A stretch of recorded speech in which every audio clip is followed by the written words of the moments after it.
아멘. 그래요. 친구들, 이제 사도 바울이 세 번째 전도 여행을 떠나고, 끝날 무렵에 마지막으로, 이제 나는 더 이상 전도 여행이 아니라 예루살렘에 갔다가 로마로 가야겠다. 근데 로마로 갔을 때 로마에서 핍박이 있으면 내가 다시는 예배소에 이 교회 사람들을 보지 못할 것이기 때문에 마지막으로 그들을 만나야지. 또는 로마의 핍박을 받지 않더라도 나는 이제 저기 멀리 스페인 서바나 지역까지 갈 거기 때문에 다시 이곳에 마게도냐 유럽 지역에 올 것 같지 않아서 마지막으로 너희들에게 또 교회에게 제자들에게 건면하려고 모인 모습이에요. 사도행전 마지막 부분은 사도행전 세 번째 전도여행의 부분을 오늘 같이 읽은 거구나. 자, 그러면 친구들, 우리가 아주 오랜만에 3주 만에 바울의 전도여행으로 다시 돌아왔는데, 친구들 혹시 우리 기억나나요? 지난 시간에 두 번째 전도여행에서 마게도냐로 와서 우리를 도와주세요 라는 환상 때문에 두 번째 전도여행은 마게도냐 유럽 지역으로 갔고, 거기서 헬라인들이 많이 믿었어. 유대인들과 헬라인들도 많이 믿었지만 또 데살로니가의 어떤 사람들은 화가 나가지고 저작거리 불량배들을 불러다가 핍박했었죠. 그래서 베레아에 있던 바울이 저 아래 아테네로 급하게 내려가면서 실라와 디모데, 함께 동행했던 실라와 디모데가 아직 아덴으로 내려오지 못한 거야. 그래서 아덴에서 기다리면서 아덴 지역에 사람들에게 복음을 전했던 게 지난 시간이었어요. 그리고 이제 그러면 그곳에서 기다리고 있는데, 그곳에서 아테네에서 기다리고 있는데 오지를 않고 있고, 그리고 명령이 있어. 반드시 디모데와 실라를 데리고 오세요. 마게도냐 지역에서 반드시 이곳을 데리고 와주세요 라고 명령하여서 바울을 도왔던 사람들을 보내고 아테네에서 기다리고 있다가 그들이 잘 만났다는 소식을 아마 들었을 거예요. 그래서 바울이 이제 고린도 지역으로 갔어. 그래서 고린도 2차 전도 여행에서 다른 지역들도 많이 있지만 가장 오래 머물러 있었던 곳은 고린도 지역이거든. 그래서 오늘 고린도 지역에 가게 되어지는데, 잠깐만, 이게 왜 안 넘어가지?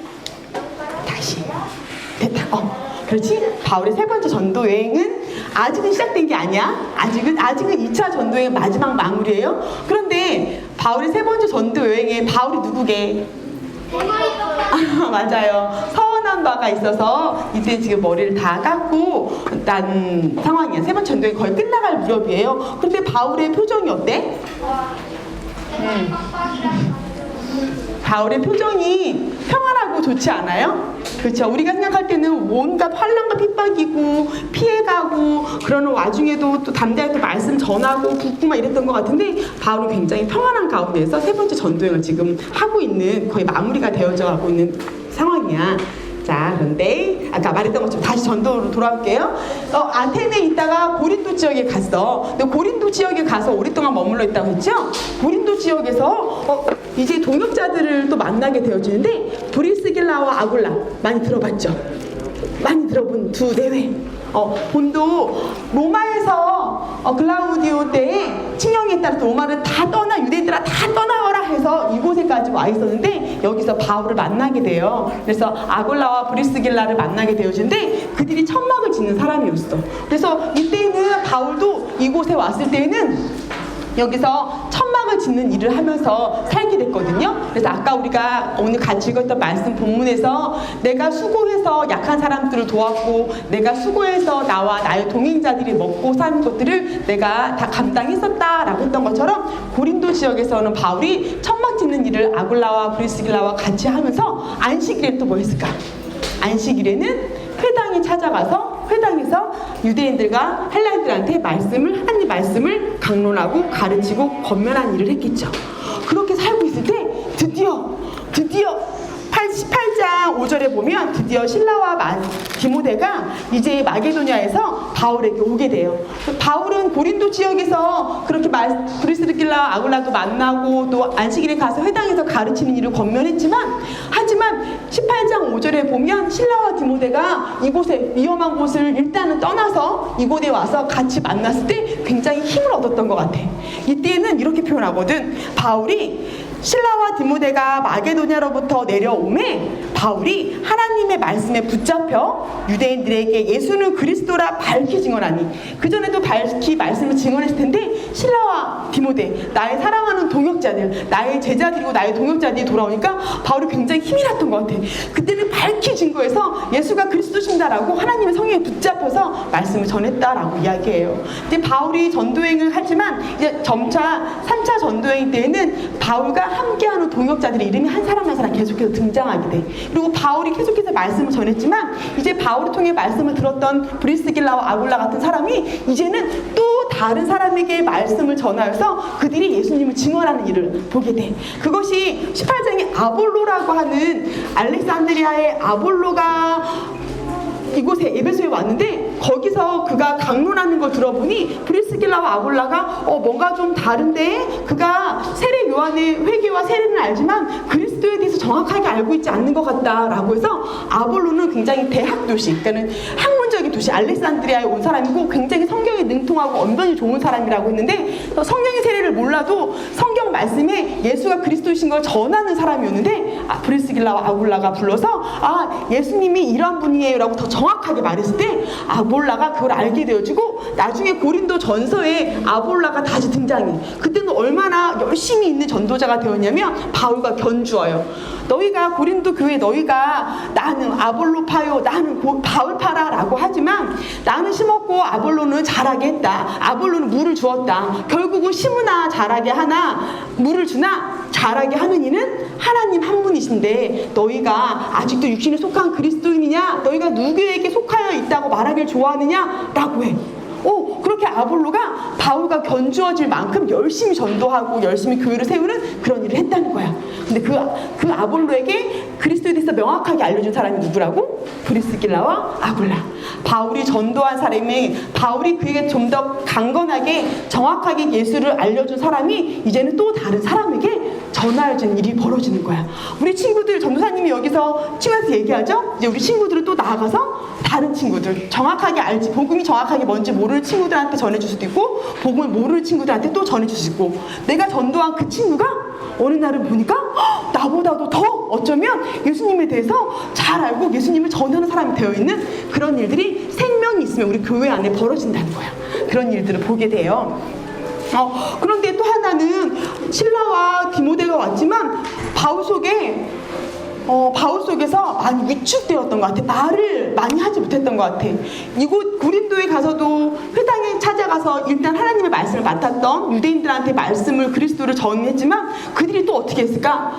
저 사람 누구야? 어디 그리스도 이단 사상을 갖고 와서 우리한테 말을 하는 거야? 하고 대적하는 유대인들이 있었어요. 또 그들 때문에 나는 너희들한테 이제는 나의 옷을 다 털어버리고 내가 너희를 돌아서서 이방인에게로 갈 거야 라고 하면서 말했던 게 18장 8절에 너희 피가 너희 머리로 돌아갈 것이고 나는 깨끗하니라. 이후에는 이방인에게로 가리라 하고 담대하게 크게 외쳤어. 왜냐하면 에스겔 3장 말씀을 보면요, 에스겔 3장 17절에서는 분명히 하나님의 일꾼으로 세워준 사람, 하나님의 성경 말씀, 하나님의 말을 알려준 이 사람이 다른 사람에게 심판이 있다는 걸 알리지 않으면, 다른 사람에게 너희가 이후에 있을 심판에 대해서 알려주지 않고 그가 악인이어서 심판에 떨어지는 것을 보면 그는 자기 죄 때문에 심판받겠지만 그에게 전하지 않은 너도 내가 너한테도 핏값을 취할 거야 라는 말씀이 있어요. 그건 너희 무섭게 하려는 협박이 아니라 그만큼 우리를 통해서 생명이 전해지길 바라는 마음이고, 우리가 생명을 걸고서 또 해야 할 일이 그것이라는 거죠.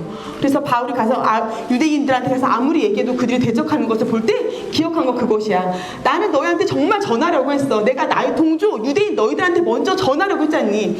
엄마, 아빠, 할머니, 할아버지, 고모, 누나, 삼촌, 나는 정말 나의 속에 있는 그리스도를 전하려고 하지만 고모가 안 믿어요. 삼촌이 안 믿어. 할아버지가 안 온대. 예수님을 영접하지 않겠대. 그것에 대해서 내 마음이 너무 아파.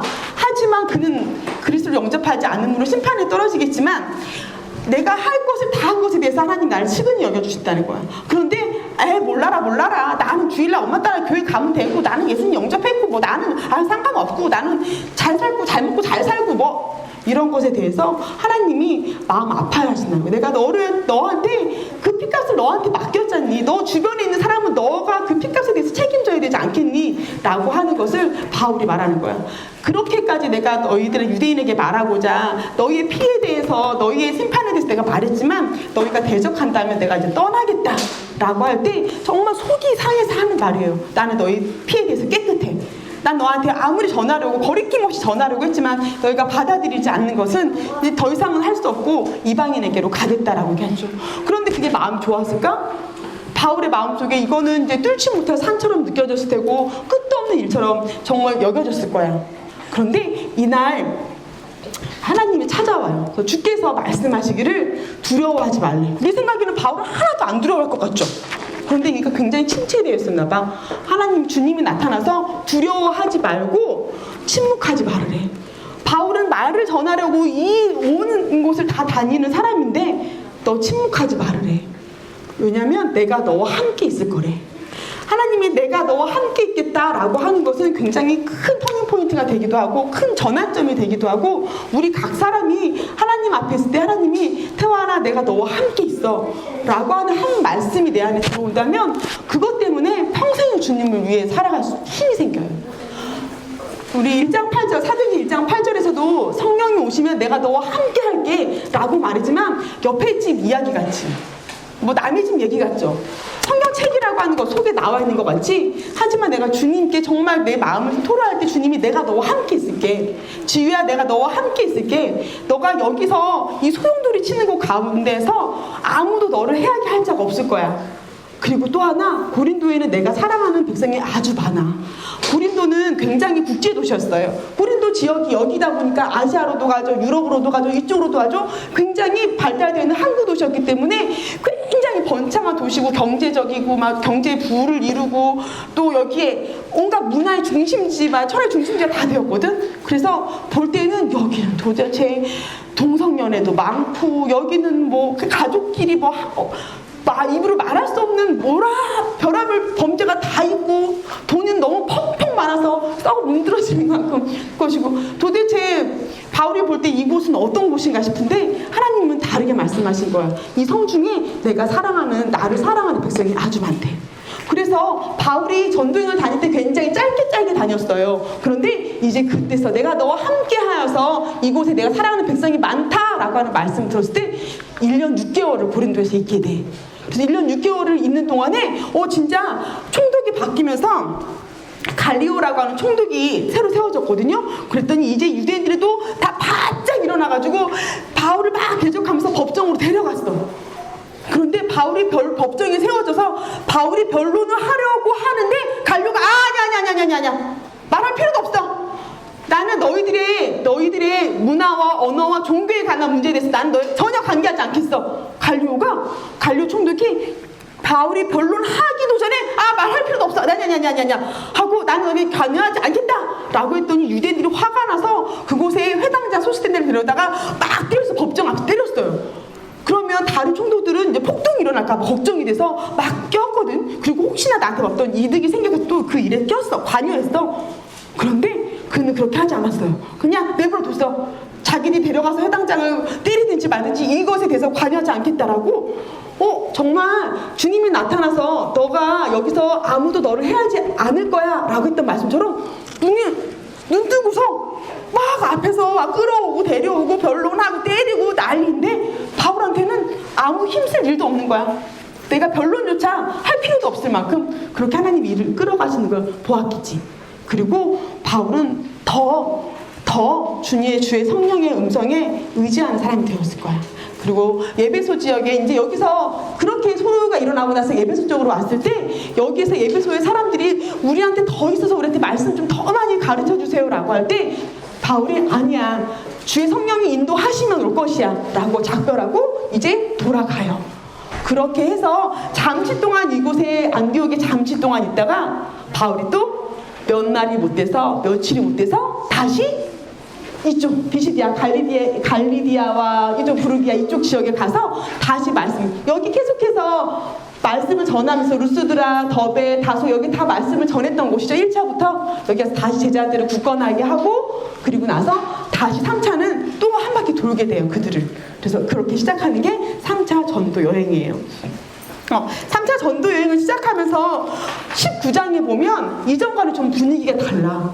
19장에 이르르면 어떤 일이 벌어지냐면 정말 우리 사도행전 시작하면서 내가 떠나면 성령을 주어서 내가 하는 일을 너희도 하겠다라고 말씀하셨는데 정말로 성령을 받은 이후에 베드로와 또 다른 제자들이 안수했더니 묶었던 사람이 막 일어나고 그리고 눈먼 자가 눈을 뜨고 예수님만 하셨던 그런 일들을 이제 성령을 통해 성령으로 인하여서 제자들이 했죠.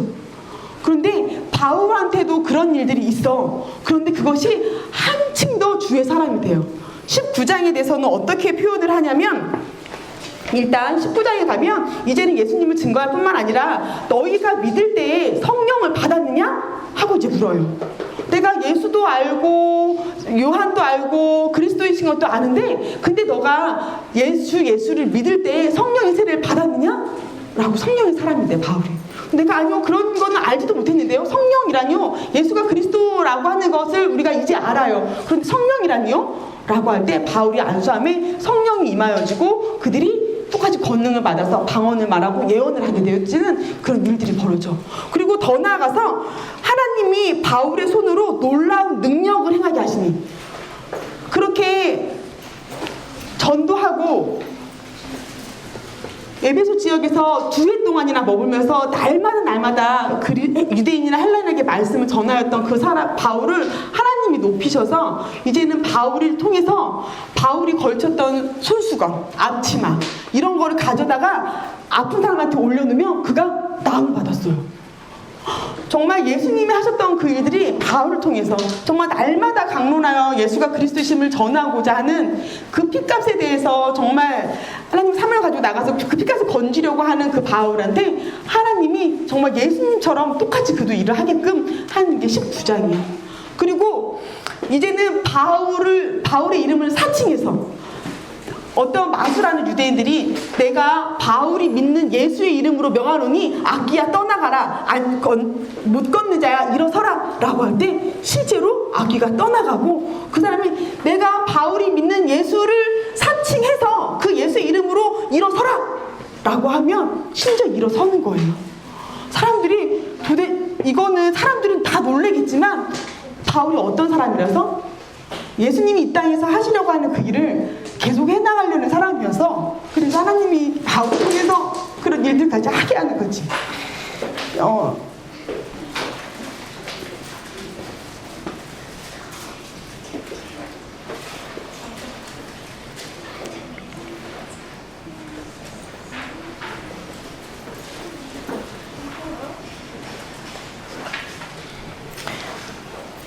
하나님이 그렇게 바울을 통하여서 바울의 행동과 바울의 바울의 말과 행동을 통해서 정말 살아계신 하나님을 나타내고 정말 바울이 정말 하나님께 사람들 돌이키려고 할 때 이제 그것들이 모든 예배소 사람들한테 알려졌어요. 그래서 이제 사람들이 예배소는 또 굉장히 종교적인 곳이고 큰 신전 아데미 제우스 신전 이런 데 있는 곳이었는데 이곳에 있던 모든 사람들이 마술하던 사람들이 우리가 이제는 우리가 다른 신 다른 마술 믿지 않고 바울 너가 전하는 예수를 우리도 믿겠어 라고 하면서 회개하고 자복하면서 자기들이 믿었던 신들의 책들 마술하던 책들을 다 가지고 오는데 그게 얼마나 많냐면 은 5만이래요. 그 책 모아서 불사르는 책만 우리가 더 이상 마술을 행하지 않을 거야. 우리가 더 이상 잡신을 섬기지 않고 너가 믿는 예수를 따를게 라고 하면서 가지고 나와서 불태운 책들의 값만 은 5만이래. 은 5만이면 은 하나가 하루에 1당이거든요. 그러면 5만이니까 5만일이야. 5만일 365일이잖아 1년이. 근데 5만일이 되려면 137년이 걸린대요. 그 정도로 큰 돈에 해당하는 그 책들을 다 가지고 나와서 그들을 자복하고 회개하면서 불태운 거야. 그랬더니 누가 큰일 났을까? 그랬더니 큰일 났어. 큰일 났다. 아니 이렇게 하다가 이 에베소뿐만 아니라 이 에베소 아시아 전 지역을 다니면서 지금 바울이 주가 예수가 그리스도라고 말하는데 모든 사람이 다 예수를 믿겠다. 그러면 우리의 생업, 우리가 큰 신전 아데미를 섬기는 사람인데 우리가 아데미를 위해서 신상을 만드는 사람인데 우리가 이제는 더 이상 손으로 새겨진 것은 더 이상 신이 아니야 라고 하는 그리스도의 가르침 때문에 우리가 먹고 살 길이 없어지겠다. 뿐만 아니라 우리의 신 아데미가 이제는 그의 위엄이 땅으로 추락할 거라고. 19장 20절에 보면 이와 같이 주의 말씀이 힘이 있어 흥왕하여 세력을 얻으니라. 이제 그리스도를 전하면서 주의 말씀이 세력을 얻었어요. 그러니까 에베소 지역 전체가 다 지금 회개하고 돌아오는 거지. 그런데 그것에 대해서 저 세력이 좀 세지고 있어. 예수 그리스도의 세력이 세져. 하나님 나라 확장된다고? 안 돼! 라고 나오는 사람들은 반대편에 그들을 그리스도를 전하지 않게 자기들의 이익 때문에, 자기들의 생업 때문에, 자기들이 믿고 있는 그 신을 위에서 일어나는 사람들, 또 다른 한 축의 위험을 가진 또 한 축의 세력들이 맞붙게 되어지는 거야. 그래서 그들이 나와서 우리의 이 영업에 천하여질 위험이 있을 뿐만 아니라 큰 여신 아데미의 신전도 무시당하게 되고 온 아시아와 천하가 위하는 그의 위험도 떨어질까 하더라. 그래서 이 말을 듣고 사람들이 막 분노하고 화가 나가지고 바울을 잡아야겠다, 바울과 일당들을 잡아야겠다라고 해서 큰 연극장 재판장이 어디서 다 몰려들어서 거기서 바울과 함께 있던 사람들을 끌어다가 계속해서 큰 소리 2시간이나 크도다 아데미의 여신이야, 크도다 아데미의 여신이야 하고 2시간 동안이라 크게 소리 지르자 에베소에 있는 사람들이 다 몰려들어온 거예요. 내가 왜 왔는지도 몰라. 지금 이제 막 많은 사람들이 막 몰려들면서 이제 바울과 그리스도를 전하는 사람들을 우리가 그들을 어떻게 하겠다 막 몰려들었어. 그래서 바울이 그 속에 들어가서 자기 대신에 그곳에 들은 사람을 데리고 나오기도 하고 들어가서 변론하고자 했더니 그들을 바울이 들어가지 못하게끔 바울의 관리자들, 이 에베소의 관리자들이 못 들어가게 통보도 보내서 들어가지 말라고 하고 제자들이 말리고 해서 못 들어가는 상황. 커다란 소용돌이 막 일어나는 이 상황에서 할 수 있는 것은 뭐야? 이제 다 잡혀 죽게 되겠어. 그냥 저들이 법이고 뭐고 상관없이 다 몰려들어서 몇 많은 사람들이 몰려들어서 그들을 달랑 2명을 좀 끌고 들어갔거든요. 이때 그 연극장 안으로. 어떤 일이 벌어지까 그 다음은 한 서기장이 나타나서 여보시오 지금 뭐 하는 겁니까? 당신들이 이런 일을 하면 우리가 재판에 넘길 만한 아무런 근거도 없고 자료도 없어서 우리만 큰일 나게 되는 거예요. 우리 유대인만 큰일 나게 되는 거예요. 당신들이 정말로 재판에 회부할 것이 있다고 하면 그것이 무엇인지 근거를 대고 너희들이 같이 모여서 민회에서 결정할 것이 있다면 함께 모여 결정을 할 것이지 지금 데메드리오와 그와 함께하는 그 만드는 작업들 직공들 때문에 이 모든 사람이 모여서 이런 소요를 일으킨다면 우리가 큰일 나게 된단 말입니다. 흩어지세요 라고 하자 마지막 절에 이에 그 모임이 흩어졌대요. 하나님의 나라가 전하질 때 하나님 예수 그리스도가 전해져서 생명력 있는 사람들이 막 일어날 때 한편에서는 그것에 대해서 억제하려고 하는 것들이 한 축의 사단은 일어나는 것 같지만 하지만 하나님의 손 아래서 허락되지 않으면 그것은 그렇게 어마어마하게 큰 일이 벌어질 것만 같더니만 그냥 다 흩어지고 없어져 버리는 거야. 하나님이 허락하지 않으면 내가 너와 함께 있어서 너를 해할 자가 없다라고 할 때까지는. 하지만 이후에 에베소를 지나서 예루살렘으로 돌아가려고 할 때 그때에는 바울이 알아요. 주의 성령이 이제는 내가 예루살렘으로 돌아가면 내가 이제는 로마로 가야 할 것 같은데 주의 성령이 말씀하시길 내가 예루살렘에 가면 환난과 핍박과 결박을 당할 것이라고 말합니다. 그거 하나님이 허락하셨기 때문이야. 그래서 그것을 예배소의 장로들, 이런 모든 일을 봤었던 예배소에 믿는 사람들, 그의 감독자들도 불러다가 이제 내가 하나님이 지켜주시면 아무 일도 일어나지 않지만 이제는 하나님의 뜻에 따라서 내가 예루살렘으로 가서 다시는 당신들을 보게 되지 못할 것 같습니다 라고 말하는 게 우리가 아까 읽었던 20장의 말씀입니다. 그러면서 권하는 건 나는 예수께 받은 사명, 하나님의 은혜의 복음을 증언하는 일을 마치려 하면은 내 생명도 전혀 귀하게 여기지 않아요. 내가 그 일을 마치는 것이 내 안의 소망입니다 라고 말해요. 여러분도 내가 다른 모든 사람의 피해에 대해서 거리낌이 없이 전했던 것처럼 여러분도 그들의 생명에 대해서, 그들의 피해에 대해서 그 일은 내 책임이다 라고 하는 것을 가지세요 라고 권면하고 있는 거죠. 그리고 성령이 또 붙들어 주시면 하나님이 피값 주고 산 이 교회를 위해서 이 교회를 보살펴 주세요. 보살피는 건 밤낮으로 눈물과 겸손함으로 각 사람을 위해서 훈계하고 가르치는 것과 그 말씀에 부탁해서 그 말씀 때문에 우리 친구들 한 사람 한 사람이 하나님이 나한테 주신 사명이 무엇인지 알아서 그것을 이루어가는 하나님 나라의 기업을 차지해서 그 기업을 받는 사람이 되게 하는 그 방향으로 각 교회 각 양떼들 사람들을 이끌어 주세요. 잘 먹고 잘 살게 해주세요. 에르메스 허리띠 사게 해주세요. 루비통 가방 사게 해주세요가 아니었고, 그게 아니고, 그것도 하나님 주신 복이 하나님 아니지만 그것을 말하는 게 아니라 각 사람이 하나님 나라의 기업을 받게 해주세요. 하나님의 사명을 이뤄서 각 사람, 우리 레나가 연과 연서가 하나님 나라의 사명을 이루는 사람으로 하나님 나라의 기업을 차지하는 사람으로 살아가게 해주세요 라고 말하는 게 바울의 마지막 3번째 전도 여행이었습니다. 같이 기도하고 마무리하겠습니다. 같이 기도할 때는 하나님, 바울이 3번째 전도여행을 마치면서 권하였던 것처럼 하나님, 우리가 다른 사람에 대해서, 다른 사람의 영혼, 다른 사람의 피값에 대해서 안타까이 여겨서 생명을 줄 수 있는, 예수를 전할 수 있는 사람이 되게 해주세요. 하나님, 우리를 피값 주고 교회로 모이셨는데 우리가 교회 안에서 맡겨진 교회의 사명을 감당하는 사람으로 살아갈 수 있게 해주세요. 라고 우리 친구들 한 사람 한 사람 눈을 감고 기도하겠습니다.